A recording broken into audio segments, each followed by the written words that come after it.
अगर आप multimedia use करते हैं तो फिर आपके लिए ये मैसेज सुनना बहुत ज़रूरी है।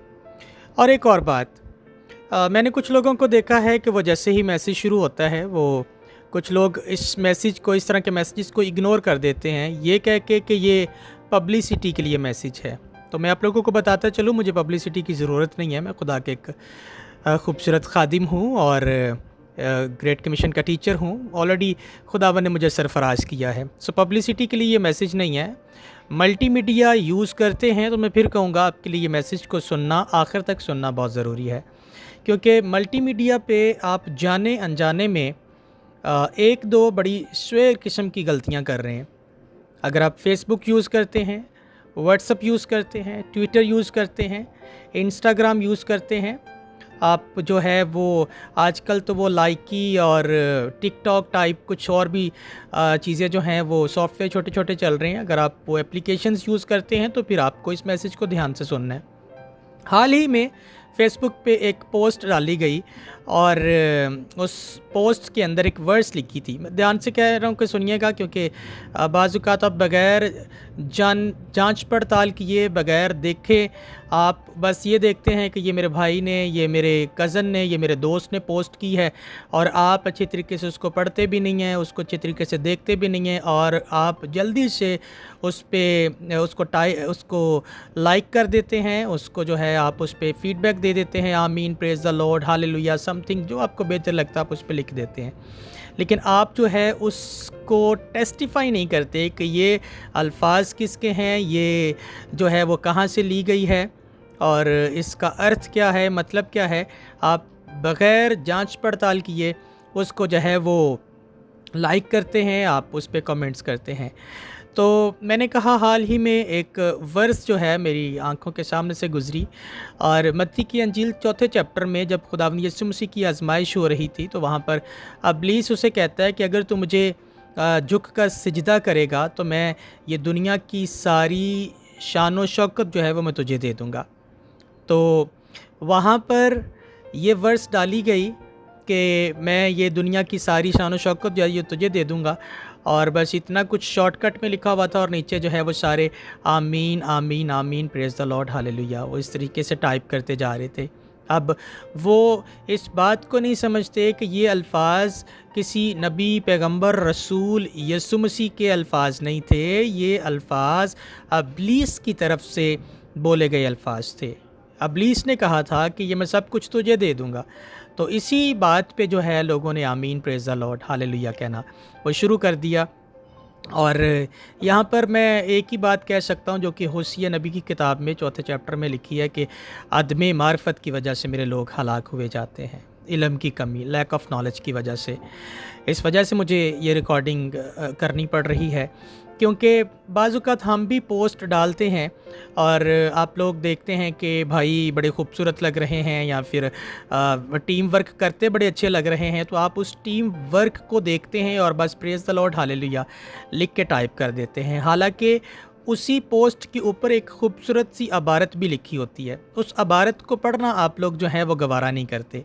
सेम एज़ इट इज़, जैसे कि मैं अपनी एग्जांपल दे रहा हूँ, ऐसे ही और भी खादमीन मुख्तलिफ़ तरह की स्टेटमेंट्स जो हैं वो अपलोड करते हैं, पोस्ट करते हैं, फेसबुक पे करते हैं, यूट्यूब पे करते हैं, और जगह ब जगह आप ऐसी पोस्ट और फिर ऐसी तालीमात को भी देखते हैं, सुनते हैं। और मैंने कुछ लोगों को देखा है कि वो सेटिस्फाई नहीं होते, फिर भी ये जानते हुए भी कि मैं इस तालीम से सेटिस्फाई नहीं हूँ, मैं इस स्टेटमेंट से सेटिस्फाई नहीं हूँ, या फिर वो उसकी प्रॉपर तरीके से जांच पड़ताल नहीं करते, और वो क्या करते हैं, वो जल्दी से उस पे जो है वो आमीन, हालेलुया करके वो जल्दी से वो स्क्रॉल करते हैं, ऊपर करते हैं, और मज़ीद अगली पोस्ट आ जाती है।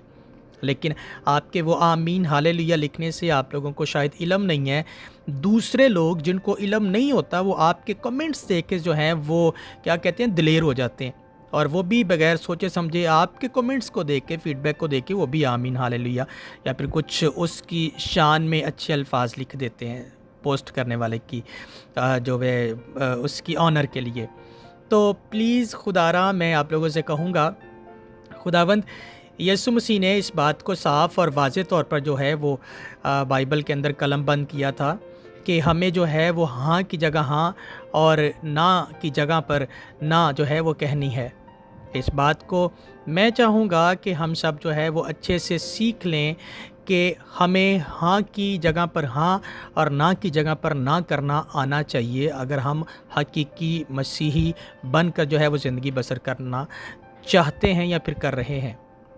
सॉरी, एक्चुअली मैं ऑफिस में हूँ, थोड़ा इरिटेट भी हो रहा हूँ। रिकॉर्ड रूम में आके मुझे ये रिकॉर्डिंग करना पड़ रही है, तो मुझे थोड़ा बाहर भी नज़र रखना पड़ रही है। कोई एक अचानक से सडनली अंदर आएगा तो मुझे रिकॉर्डिंग तोड़नी होगी।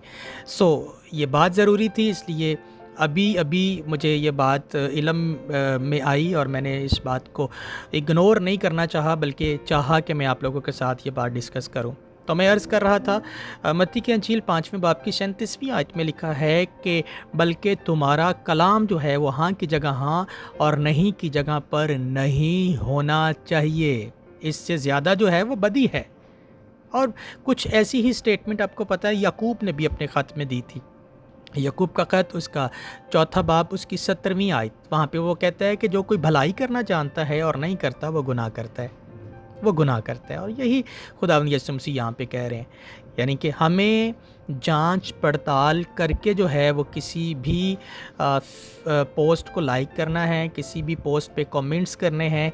अगर आपको लगता है कि ये स्टेटमेंट ठीक नहीं है, ये rightly dividing the word of God, यानी कि ये सही तरीके से बाइबल की वर्ड्स को एक्सप्लेन नहीं किया गया, आप किसी की तालीम सुन रहे हैं, लेक्चर सुन रहे हैं और आपको वहाँ पर लगता हो कि यार ये जो है वो रॉन्ग वे पे या फिर ट्रैक से हट के जो है वो मुनादी की जा रही है या फिर ये ठीक नहीं है, तो आप सवाल उठाएं वहाँ पे। मैं भी एक खादम हूँ, उसी ज़िम्रे में मैं भी आता हूँ। तो मेरे ख़्याल में हमें गलत को गलत, सही को सही कहना है, और अगर कोई गलत बयान कर रहा है तो उसको करेक्ट करने की ज़रूरत है, अगर आप लोगों को पता है। अगर आप कहें कि बस कोई नहीं, जो है मुझे ख़ुद से वो रखना है, बाकी सब जाएं भाड़ में, तो फिर ऐसे तो बात नहीं चलेगी, ऐसे काम नहीं चलेगा। हमें जो है वो प्रॉपर तरीके से सारी चीज़ों को लेके जो है वो चलना होगा। एक जगह पर खुदावंद का बंदा पौलुस जो है वो मुनादी करने के लिए एक जगह पर हमें नज़र आता है, रसूलों के अमाल उसके 17वें बाब की 11वीं आयत के अंदर। तो वहाँ पर आप देखेंगे तो वो थस्सलीके की कलीसिया की निस्बत जो है वो बेरिया की कलीसिया को जो है वो फ़रोग देता हुआ नज़र आएगा। इस रेफरेंस को अगर मैं पढ़ूँ तो वहाँ पर लिखा है, ये लोग थस्सलीके के यहूदियों से नेक ज़ात थे, क्योंकि उन्होंने बड़े शौक़ से कलाम को कबूल किया और रोज़ बरोज़ किताब मुक़द्दस में तहकीक करते थे कि आया ये बातें इसी तरह हैं। आमीन। पौलुस रसूल जहाँ भी मुनादी करते थे, हो सकता है कुछ लोग उसकी जो है वो तालीम को सुनने के बाद बाइबल के साथ जो है वो उसको वो वेरीफाई करते थे, कुछ लोग नहीं करते थे। अब ये कलीसिया जो कि बेरिया की कलीसिया थी, ये करते थे। तो कहता है कि ये थस्सलीके की कलीसिया के लोगों से ज़्यादा बेहतर हैं, क्योंकि जो मैं बातें करता हूँ ये बाइबल के साथ मैच करते हैं।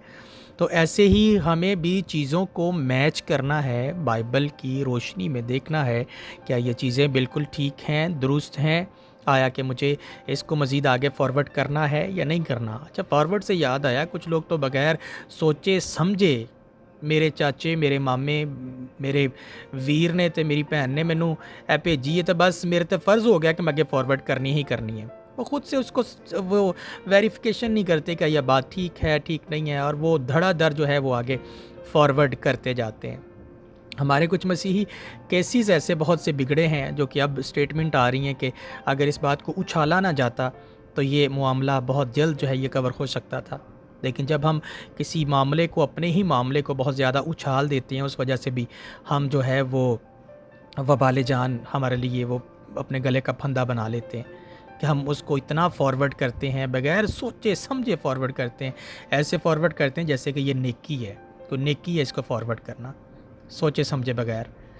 तो प्लीज़ इन बातों पर थोड़ा सा ध्यान दीजिए कि मल्टीमीडिया यूज़ करते हैं तो किसी चीज़ को फॉरवर्ड करने से पहले तहकीक कर लिया करें, और किसी चीज़ को लाइक करने से पहले, शेयर करने से पहले, उस पर फीडबैक देने से पहले भी आप उस स्टेटमेंट को, उस आयत को, उस वर्स को, उस टीचिंग प्रीचिंग को जो है आप लोग कंफर्म कर लिया करें क्या ये ठीक है, जिस पर मैं अच्छे अच्छे कमेंट्स देने लगाऊँ। उम्मीद करता हूँ आप लोगों को बात समझ में आई होगी।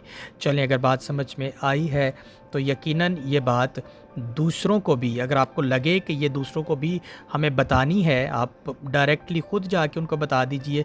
लेकिन अगर ख़ुद से बताने में प्रॉब्लम है तो आप इस रिकॉर्डिंग को उन तक पहुंचा दीजिए कि प्लीज़ भाई की रिकॉर्डिंग सुने। हमें जो है वो बग़ैर सोचे समझे जो है वो ना तो फ़ीडबैक देने हैं, ना बग़ैर सोचे समझे किसी की पोस्ट को लाइक शेयर करना है, बल्कि पहले टेस्टिफाई करना है, पूछना है, समझना है। समझ में आती है, बरकत मिलती है, तो फिर दूसरों के लिए बरकत का सबब बनना है। आमीन। So God bless all of you. जय मसीह की। Thank you so much recording को आखिर तक सुनने के लिए।